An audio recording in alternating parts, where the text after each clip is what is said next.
Adolf Hitler is considered to be one of the most infamous and disliked individuals in history. The Nazi commander and his henchmen were responsible for millions of killings and the wholesale theft of priceless artworks when they seized power in Germany. But there was another side to him. Adolf Hitler began his career as an artist, yet he eventually climbed to power and became the dictator of Germany and the mastermind of the Holocaust. Historians of the 20th century have long debated how Hitler managed to captivate the German public's imagination and rise to power, given the destruction he left in his wake. As a person, he did not exude any kind of magnetic allure. Many referred to him as an empty vessel outside of his political life. He didn't have many true friends, and an exaggerated opinion of his own intelligence, and didn't have any inborn connections that may have helped him get to the top. The events of Hitler's childhood provide no clues about his later life. His father was a tough and authoritarian Austrian official, and Hitler's upbringing prepared him to follow in his father's footsteps and become a bureaucrat himself. The future dictator's early upbringing was reasonably normal, with the exception of the beatings he received from his father. However, throughout his teens, he grew withdrawn and friendless. He never completed his high school education and relied on his mother for livelihood from 1905 till 1907. Hitler's infamous rejection from art school in 1907 marked the beginning of a period during which he lived in Vienna, where he made grand pronouncements about art, architecture, and culture, but rarely made any serious effort to secure a future in art for himself. Hitler's failure to gain admission to art school was a turning point in his life. The dictator was a failed artist. He was advised by his professors that his talents lay more in the field of building than in painting. If we were to take a look at his paintings, we would be able to see why this is the case. His paintings never include people. Instead, they focus on landscapes and man-made structures. Hitler did not create a whole new and fascinating form of painting. Rather, he drew his inspiration from paintings that belonged to the Greco-Roman classicism, the Italian Renaissance, and the Neoclassicism movements. He kept trying to make a livelihood as an artist, painting and selling postcards in Vienna's taverns, but he was never talented enough to be an artist, which was a misfortune for millions of people over the following several decades. Realizing that his painting career had reached a dead end during World War I, Adolf Hitler fled to Munich from Austrian authorities who had learned that he had evaded the country's military service requirements. Hitler, on the other hand, would find his bearings and a foothold on which to launch his political career in the German military. Service in World War II gave Hitler a place in the world for the first time. Many of his fellow soldiers viewed him as a bit of a socially awkward oddball and prude. In the midst of Hitler's recovery from the mustard gas assault, Germany finally conceded defeat in the war while he was resting in a hospital. He went back to his regiment in Munich, and eventually he was offered a position in the information unit, where he worked in the field of military intelligence. It was this job that put him on a collision course with the German Workers' Party. Since the beginning of his career, Adolf Hitler had maintained conservative nationalist ideas, but in a critical development, the army arranged for him to hear right-wing lectures at universities on German history, socialism, and communism. In particular, Hitler ate up the words of a right-wing economist, Gottfried Feder, and a right-wing historian, Karl Alexander von Müller. Müller saw that Hitler had a knack for rhetoric and, as a result of his anecdotes, so he was recommended for a position in the intelligence unit as a spy tasked with monitoring the German Workers' Party. Hitler became a fiery speaker on the beer hall circuit and was willing to risk the humiliation of low turnout by organizing rallies in large spaces.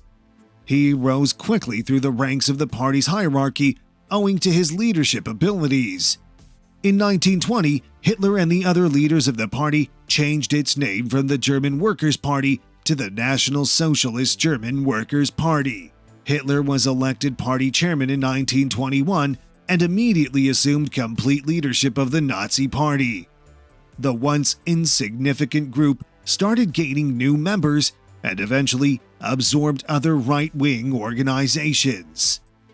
His political career also led him to prison, where he maintained his icy demeanor. He was not a person who could keep a discussion engaging.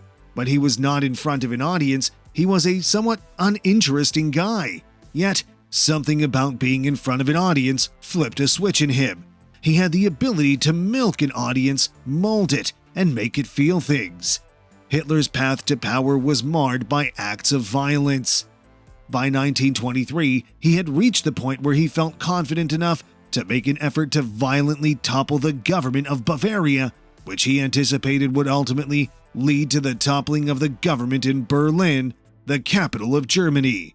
Despite the fact that the beer hall putsch was unsuccessful, enormous support was maintained for Hitler's goals. His trial turned into a platform from which he could broadcast his beliefs, and the relatively short time he spent behind bars provided him with the chance to dictate the almost unreadable strategies. When he stood for president in 1932, he had a hard time connecting with people from the middle class. Despite losing the election in 1932, Hitler was able to get the backlog of a large number of significant industrial groups. After the legislative elections in Germany failed to produce a majority administration, the country's president, Paul von Hindenburg, capitulated to pressure from foreign countries and appointed Hitler as chancellor. The role of chancellor in Germany is similar to that of prime minister in other parliamentary systems, and Germany had both a president elected by the people and a chancellor representing the majority party in the government. A year later, the Reichstag building was deliberately burned down, which Hitler used as an excuse to assume emergency powers and imprison his political opponents. He was successful in getting a bill known as the Enabling Act passed by Parliament when the government began rounding up communists and other leftists. The Enabling Act gave Hitler's cabinet the authority to enact laws even without the approval of Parliament. Through his organization, oratory, and public relations, Hitler had become not only the Chancellor of Germany, but a beloved celebrity. The transformation from an artist to a dictator was complete. Yet, his admiration for art was far from gone. In fact, even in 1939, just before World War II broke out, it was reported that Hitler told the British ambassador that he did not want to end his career as a politician. Hitler said, "I am an artist and not a politician. Once the Polish question is settled, I want to end my life as an artist." Hitler and other Nazi leaders understood the power of art and architecture as a means of spreading Nazi ideology across the world. Large-scale statues depicting muscular, robust men were popular under the Third Reich because they were meant to demonstrate the supremacy of the German people and the Aryan race. In Germany, most things related to Nazism, such as swastikas, are forbidden and banned. Certain objects are allowed, such as uniforms and books, but only in accordance with stringent guidelines and under very specific conditions. This is because these artifacts have significant historical or factual significance. And what about artworks that were commissioned by the Nazis? How about artworks ordered by Hitler himself? Finally, what about Hitler's personal paintings? In Germany, it is possible to buy and sell works of art of this sort. Nevertheless, the transaction may only take place lawfully if it can be proven that the pieces were not plundered or stolen. This means that Hitler's artworks are acceptable. In spite of this, there is a well-hidden black market in Germany for Nazi art as well as for Nazi accessories. The market exists for the simple reason that one could get into trouble if it were discovered that they had an affinity for symbols that were used to justify the deaths of 17 million people. But, for instance, in the United States, these things, for some reason, are not forbidden. On August 20, 1939, Just 12 days before World War II started, the New York Times Magazine published a lengthy feature of Hitler's life at his mountain estate. The residence in Bavaria that was referred to in the article as Berghof was described as having unobtrusive elegance because it included unstained sanded wainscoting and a patternless carpet of hand-woven carpets. This wasn't a one-off. Perhaps the most astonishing thing about it is the fact that it wasn't only the New York Times that wrote about how luxurious the Nazi leaders' residences were. This was the case with a number of publications from the United States and the United Kingdom, including the Washington Post. On January 2, 1941, Preston Grover authored an article for the Post in which he described the many residences that Hitler had lived in throughout the war. With his ill-gotten gains from terrorizing the planet, the world's most monstrous dictator didn't hold back when it came to splurging on grandiose houses and outlandishly costly things. There's little evidence that Adolf Hitler was particularly interested in home design during his early years. He didn't have a home of his own until he was in his late 30s, which means growing up in a family that struggled financially was a key driving factor behind Adolf Hitler's obsession with amassing immense wealth. When he was young and without purpose in life, he would have had a difficult time discovering his vocation. His lackluster academic record and bad health would prove to be significant reasons that led to his destructive attitude on life. The incessant nagging from his family and the fact that Hitler was unable to focus poured gasoline on the fire of his already resentful nature, despite the fact that his father often urged his son to succeed in life and make something of himself. So, what caused the big change for Hitler? Hitler believed that he was a genius who was underappreciated by society.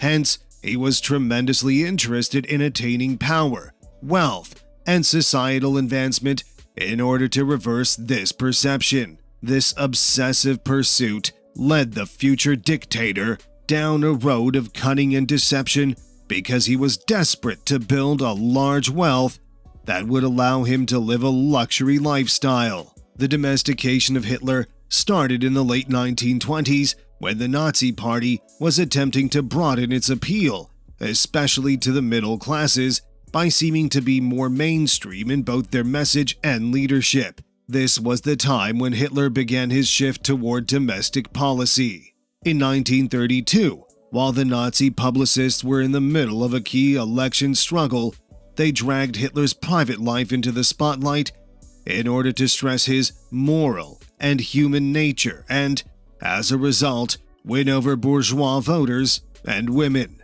In light of the facts surrounding Hitler's personal life, he was a middle-aged bachelor with few family connections and no known love relationships. This was a very bold move on Hitler's part. After he assumed power, Hitler undertook domestic architectural renovations as a means of distancing himself from his previous reputation as a rabble-rouser and drawing attention to his new role as a statesman and diplomat. In 1934, when Adolf Hitler crowned himself with the title of Führer, he took over the private residence of the previous German president and renamed it the Führerwohnung, which literally translates to leader's apartment. The infamous Nazi ruler was unhappy with the location, which he described as having an atmosphere befitting a soap manufacturer. Still, the sadistic dictator decked up the apartment with pricey works of art and antiquities, many of which had been pillaged from people who had fallen prey to his horrible dictatorship. In the late 1930s, Hitler began the process of renovating the home and enlisted Paul Ludwig Trust as his architect. After Trust passed away in 1934, his wife Gertie took up the renovations and became Hitler's personal interior designer. This photograph depicts the ominous and threatening ceremonial office that the dictator maintained inside the Reich Chancellery. Hitler's private office was more compact and austere. Aside from his official house in Berlin, he had a countryside getaway called the Berghof in Berchtesgaden. He also had a flat in Munich. During World War II, he spent more than 800 days in the fortified bunker of the Wolfschanze near Giro in what is now Poland. The Führerwohnung library housed the whole of Adolf Hitler's private book collection, which was believed to number 6,000 volumes in total. It is reported that the German dictator was a voracious reader, averaging one book per day. Despite this, the Nazi Party forbade the reading of many important works of literature, including those by Marcel Proust, Ernest Hemingway, and Aldous Huxley. During his time as Nazi Party leader, Hitler was able to maintain a comfortable political lifestyle by engaging in a number of unethical actions. The ruthless mentality of the German dictator led him to attack the riches of several businesses, companies, and even his own government in his quest to amass more fortune for himself. For that, he was renowned to be a skilled strategist. The German dictator had a strong preoccupation with wealth, and as a result, he devised a number of ingenious strategies to increase his own riches by an even greater amount. After undertaking the position of chancellor in his government, Hitler's income saw a significant hike. During the time that Hitler served as president of his nation's government, he was responsible for carrying out a wide array of corrupt schemes in order to increase his own wealth. Hitler ordered his government to buy copies of Mein Kampf as official wedding presents. The Führer made a fortune from book sales thanks to this deliberate strategy. While in office, the dictator avoided paying any kind of income tax, leading to a financial windfall that pushed his net worth into the billions. Adolf Hitler still believed that he was a guy of outstanding intelligence and held this view throughout his life. Many prominent politicians and business teachers were drawn into the Nazi regime because of the dictator's tremendous political presence, which resulted in expensive gifts and their allegiance. Hitler was renowned for using his political position to enrich himself financially at the expense of others. The dictator of Germany amassed enormous wealth, which he used to purchase a number of valuable art artifacts, elegant furniture, and even luxury residences, all of which served to highlight his unethical approach to political strategy. 3 years before Germany invaded Poland in 1939, Adolf Hitler ordered the construction of the world's largest tourist resort, located on a beachfront property on the island of Rügen. The Nazis called it Prora. Prora was designed to ease the suffering of the exhausted German worker who was forced to toil away in a factory without taking a break. It had the capacity to house more than 20,000 people at one time. According to historian and tour guide Roger Moorhouse, it was also meant to serve as the carrot to the stick of the Gestapo, a warm, pacifying gesture to get the German people on Hitler's side. But then World War II began, and Prora's construction stalled, and it is still not finished. Earnings through corrupt political agendas, book sales, and not paying income tax gave the German dictator a net worth that was unmatched. Adolf Hitler was undoubtedly one of the wealthiest political personalities of his time, and maybe in all of history. His estimated fortune was $5 billion, making him one of the richest political figures ever.